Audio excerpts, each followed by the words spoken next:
2024 లేదా 25లో డిగ్రీ లేదా బీటెక్ చదివారా? సాఫ్ట్‌వేర్ జాబ్ కోసం ఎదురు చూస్తున్నారా? అయితే కోడ్ జ్ఞాన్ 100 డేస్ కోర్సులో చేరండి. జాబ్ సాధించండి. అందరికి నమస్కారం. నేను Swaroopa Potlapalli. Welcome to Suman TV.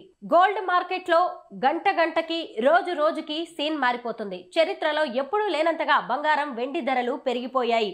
24 carrots బంగారం 10 గ్రాములు 1,60,000 రూపాయలు పలుకుతుంటే కేజీ వెండి ధర 3,30,000 రూపాయలకు చేరుకుంది. ప్రస్తుతం నాతో పాటు లైవ్ కాల్లో ఢిల్లీ నుంచి రెడీగా ఉన్నారు financial expert doctor GVR Shastri garu. ఆయనతో మాట్లాడదాం. సార్ నమస్తే. నమస్తే అమ్మ.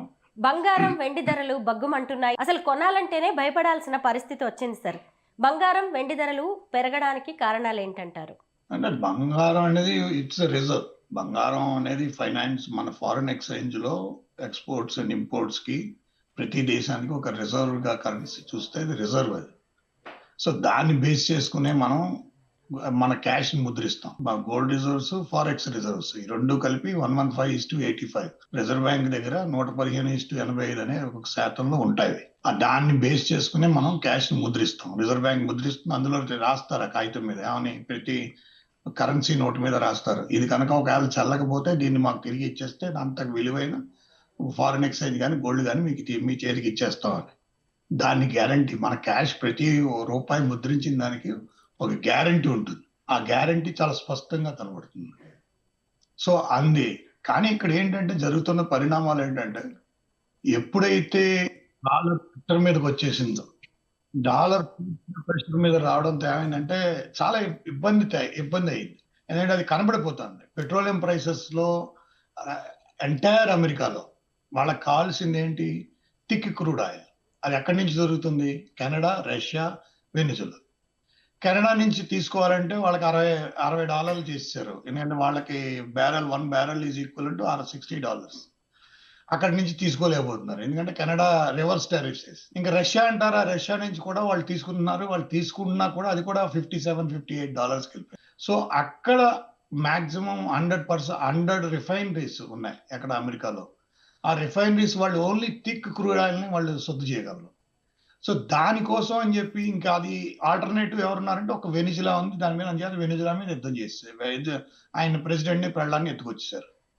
ఎత్తేసి ఏం చేశారు, ఇది కనుక మనం పెట్రోలియం ప్రైసెస్ మనం స్క్రూటనైజ్ చేసి దాన్ని స్టాండర్డైజ్ చేయకపోతే అమెరికన్ ఇన్ఫ్లుయెన్స్ జీరో అయిపోతుంది. అమెరికన్ ఇన్ఫ్లుయెన్స్ జీరో అయిపోతే డాలర్ పడిపోతుంది. డాలర్ పడిపోతే మనం సస్టైన్ అవ్వలేము. ఎందుకంటే ప్రపంచంలో ఒక్క రిజర్వ్ కరెన్సీ అనేది ఉందంటే అది అమెరికన్ డాలర్. సో దానికి ఏంటంటే ఆ డాలర్ ఉన్న మూలాన్ని వాళ్ళకి అదేంటంటే హైయెస్ట్ వాల్యూతో వాళ్ళకి ఈ రోజు దాకా ఎకనామికల్ గా సస్టైన్ చేయగలిగింది. కానీ వాళ్ళకు ఉన్న అప్పు 38 ట్రిలియన్ల అప్పు, 3.83 ట్రిలియన్ల వడ్డీ వాళ్ళని గొగ్గోలు పెట్టేస్తున్నాయి. అంటే ఆర్థిక వ్యవస్థ, అమెరికా ఆర్థిక వ్యవస్థ కుప్పకూలిపోయినట్టు లెక్క. ఎందుకంటే వాళ్ళకి చేత కావట్లేదు, వాళ్ళకి ఏం చేయాలో తెలియట్లేదు, ఎలా దీన్ని సస్టైన్ చేయాలో తెలియట్లేదు. ఏంటంటే వాళ్ళు అక్కర్లేని యుద్ధాలన్నీ చేసేసారు. ఎన్నో యుద్ధాలు చేసి ఎంతో డబ్బును ఖర్చు పెట్టేశారు. సో ఈ సమయంలో వాళ్ళకి ఏంటంటే వాళ్ళ మిలిటరీని స్ట్రెంగ్తన్ చేశారు కాబట్టి ఆ మిలిటరీ ద్వారానే ఈ డబ్బు సంపాదించాలని ఒక నియమం పెట్టుకుని 2-3 కంట్రీలు కొట్టేద్దాం, 2-3 కంట్రీలతో ఇచ్చేద్దాం, అది ఆస్తులు న్యాచురల్ సహజ సంపదను కొట్టేయాలని ఒక పద్ధతికి వచ్చారు. అది కరెక్ట్ కాదని వాళ్ళకి తెలుసు. అది కానీ మనకేంటంటే ఈ గోల్డ్ కాంబినేషన్ ఎటువంటిదంటే ఇది క్రైసిస్, ఇప్పుడు ఉన్నది crisis prices. Gold and metal అనేది మొత్తం మన రిజర్వ్ బ్యాంక్ ఉంటుంది కాదని కాదు, మొత్తం అన్ని దేశాల సెంట్రల్ బ్యాంక్స్ గోల్డ్ కొనేస్తున్నాయి. ఎందుకు కొనేస్తున్నాయి? వాళ్ళకి తెలుసు డాలర్ పడిపోతుందంటే సెంట్రల్ బ్యాంక్స్ అన్ని ఏం చేస్తాయంటే వాళ్ళ దేశానికి ఒక సురక్షితంగా ఒక రిజర్వ్ చూపించాలి కాబట్టి ఎల్లో మెటల్ కొంటారు, అంటే బంగారాన్ని కొంటారు, బంగారాన్ని నిల్వలుగా ఉంచుతారు. మనం కూడా అదే పని చేస్తున్నాం. లాస్ట్ 2-3 ఏళ్ళగా మోడీ గవర్నమెంట్ ఏం చేస్తుందంటే బంగారాన్ని విపరీతంగా కొంటుంది. కానీ మన భారతదేశానికి వచ్చిన విషయం ఏంటంటే ఇంటర్నల్ గా ప్రజలు కూడా బంగారం కొంటారు. ప్రజల్లో ఇన్వెస్ట్మెంట్ ఏదున్నా కూడా లిక్విడ్ రూపంలో పెట్టేది కంటే వాళ్ళు ప్రతి దాన్ని దీంట్లో చూస్తారు. ఒక రియల్ ఎస్టేట్ లో పెట్టాలా, బంగారంలో పెట్టాలా. 2 రోజుల్లో ఆల్మోస్ట్ 10,000 రూపాయల దాకా పెరిగిపోయింది. అంటే దాన్ని బట్టి అర్థం చేసుకోండి. సో ప్రజలందరూ ఇప్పుడు ఒకవేళ మీరు బంగారం కొందామన్నా బయట మార్కెట్లో క్యూ ఉంది, లైన్ ఉంది. ప్రతి చోట మీరు బంగారం కొనలేరు, ఎందుకంటే అక్కడ లైన్ ఉంది. అందరూ అడుగుతున్నారు. ప్రతి 2-3 రోజులకి ఇంత డిఫరెన్సియేషన్ వస్తుంది. నా ఉద్దేశం ప్రకారం ఇదేంటంటే క్రైసిస్. ఈ క్రైసిస్ లో ఏమవుతుందంటే ఈ క్రైసిస్ డీపెన్ అయ్యే కొద్దీ డిజాస్టర్లోకి వెళ్తుంది. If the crisis deepens, that it goes to disaster. So now right now it is a crisis price. ఈ క్రైసిస్ ప్రైస్ నుంచి నెక్స్ట్ స్టేజ్కి వచ్చేది డిజాస్టరస్ ప్రైస్. ఆ డిజాస్టర్ ప్రైస్ అంటే ప్రస్తుతానికి మనం నా ఉద్దేశం ప్రకారం ఇంకొక 1 month లో 2.5 lakhs క్రాస్ అయిపోతాం. 2.5 lakhs నియర్ అబౌట్ 3 lakhs దాకా వెళ్ళిపోతాం.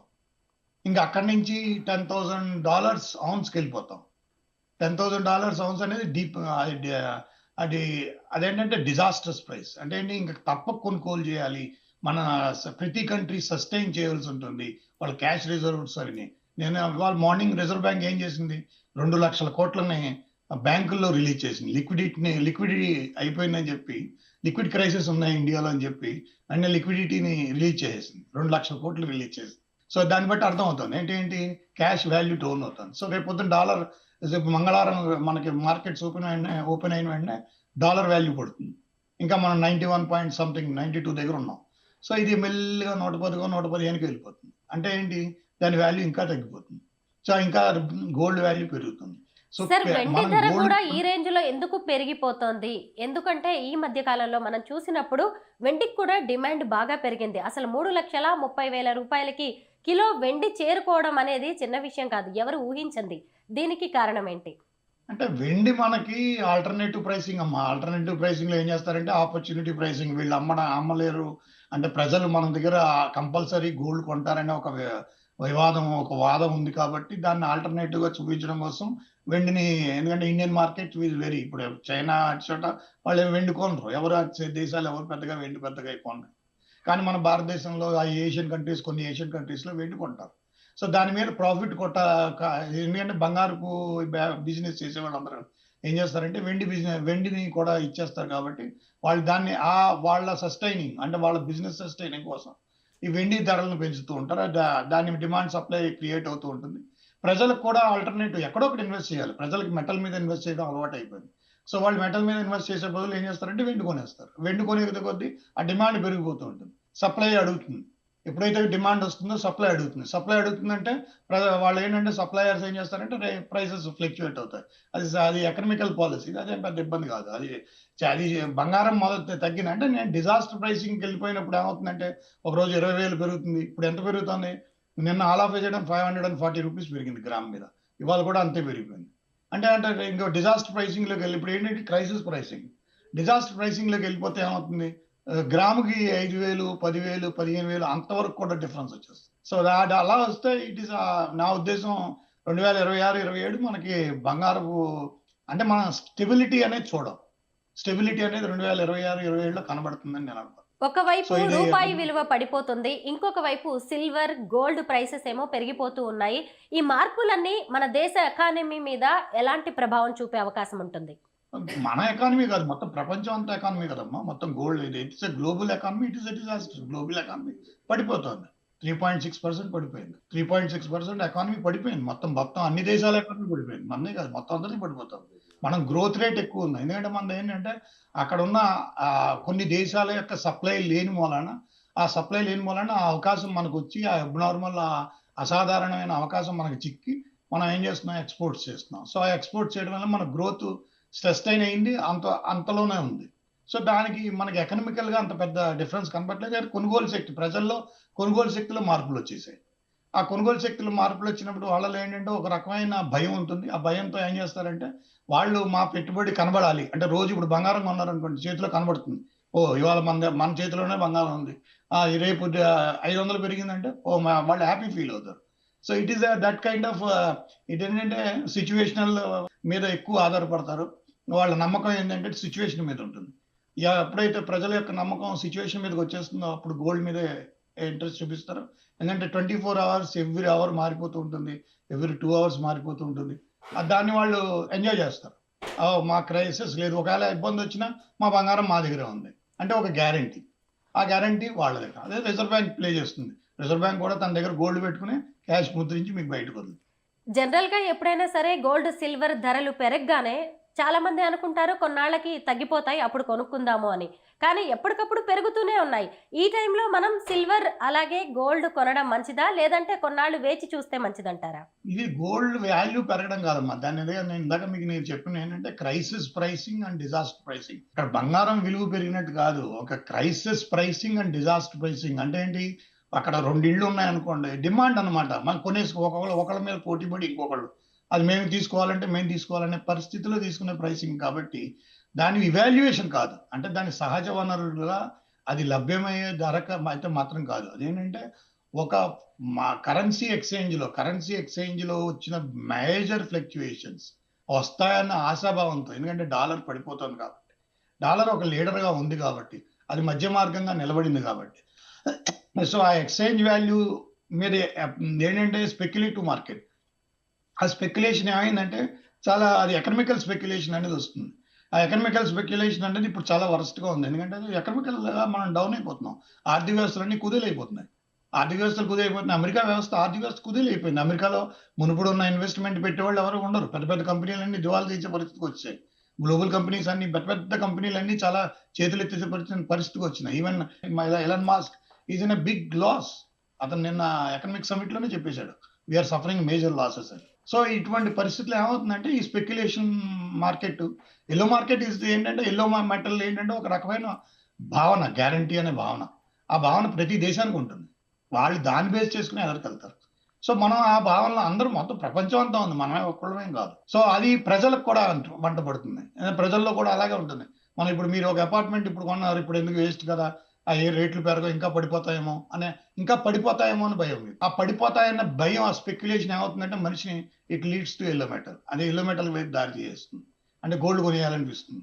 గోల్డ్ కొంటే తెలుస్తుంది కదా, మనం అది అప్పుడు కావాలంటే అప్పుడు అమ్మేస్తే మనకి డబ్బులు వస్తే అప్పుడు మనం కావాలంటే కొనుక్కోవచ్చు అనే ఒక రకమైన గ్యారంటీ. ఆ గ్యారంటీ అనే భావన మనసులో ఉంటుంది, అంతేగాని ఎకనామికల్ గా ఉండదు. సో ఇప్పుడు మీకు ఏదో చెప్తున్నాను, క్రైసిస్ ప్రైసింగ్ దగ్గర వచ్చినప్పుడు అది ప్రపంచం ఏ రకంగా హ్యాండిల్ చేస్తుంది, దేశాలు ఏ రకంగా దాన్ని ఓవర్కమ్ అవుతున్నాయనే చూడాలి. ఆర్థిక స్థితిగతులు మారుతూ ఉంటాయి. ఆ స్థితిగతులు మారుతున్నప్పుడు ఏమవుతుందంటే సహజ వనరుల మీద వచ్చే ఆదాయాన్ని ఎక్కువ మనం చూపించాలి. ఆ సహజ వనరుల మీద వచ్చే ఆదాయం ఎంత వస్తుంది, దాన్ని ఏ రకంగా మనం ఇచ్చేస్తున్నాం, ఇంటిగ్రేటెడ్ ఎకనామిక్స్ మీద మాట్లాడాల్సి ఉంటుంది. అలా కాకుండా ఇది ఏంటంటే మీకు తెలిసే ప్రజలకు అర్థమయ్యే భాషలో చెప్పాలంటే, మీకు క్రైసిస్ ప్రైసింగ్ తర్వాత వచ్చేది డిజాస్టర్ ప్రైసింగ్. ఆ డిజాస్టర్ ప్రైసింగ్ లోకి వెళ్తే మాత్రం ప్రజలు కొనుగోలు చేస్తారు అంటే చేయొచ్చు, చేయకూడదు. చేస్తే అది ఏంటంటే అది ఎంతవరకు నిలబడుతుంది. ఇప్పుడు సపోజ్ ఇప్పుడు 300 లక్షలు దాటేసింది అనుకోండి, ఆ ప్రైసింగ్ ఎంతకాలం ఉంటుందో ఎవరికి తెలియదు. అది ఉండొచ్చు, ఉండకపోవచ్చు, మళ్ళీ వెనక్కి 2 లక్షలకు వచ్చేయచ్చు. కానీ 2 లక్షలు, 1,50,000, 2 లక్షల మధ్యలో ఎక్కడ ఒక 2 లక్షల దగ్గర ఫిక్స్డ్ గా ఉంటుంది. అంతకంటే చాలా మటుకు కరెక్షన్ అయిపోతుంది. కానీ ఇప్పుడు ఏంటంటే it is deep and crisis leads to disaster. అంటే డీప్ అండ్ క్రైసిస్ ఎంత లీడ్స్ ఇప్పుడు ఏంటంటే ఇప్పుడు ఇరాన్ ఇవాళ వాళ్ళు ఆల్రెడీ న్యూక్లియర్ టెస్ట్లు చేశారన్నారు. అమెరికా వాళ్ళ మీద అటాక్ చేయకపోవచ్చు. అమెరికా అటాక్ చేయకపోతే ఎక్స్పెండిచర్ ఉండదు. ఎక్స్పెండిచర్ లేకపోతే ఇరాన్ అంతా స్టెబిలిటీగా ఉంటుంది. అంటే ఇరాన్ స్టెబిలిటీగా ఉందంటే పశ్చిమాసియా అంతా స్టెబిలిటీగా ఉంటుంది. పశ్చిమాసియాలో స్టెబిలిటీ ఉందంటే పెట్రోలియం ప్రైసెస్ మీద, ఆ పంపింగ్ మీద పెద్దగా వ్యత్యాసం రాదు. ఆ ప్రైస్ కొంచెం ఎలాస్టిసిటీ పెద్దగా ఉండదు. కానీ ఎప్పుడైతే ఈ పశ్చిమాసియాలో యుద్ధం జరిగిందో దానికి కష్టం అవుతుంది. సో దాని వల్ల ఏమవుతుంది, ఇంకా గోల్డ్ పెరిగిపోతుంది. మీకు ఎంత ఇన్స్టెబిలిటీ అయితే అంత గోల్డ్ పెరిగిపోతుంది. Okay sir, thank you so much.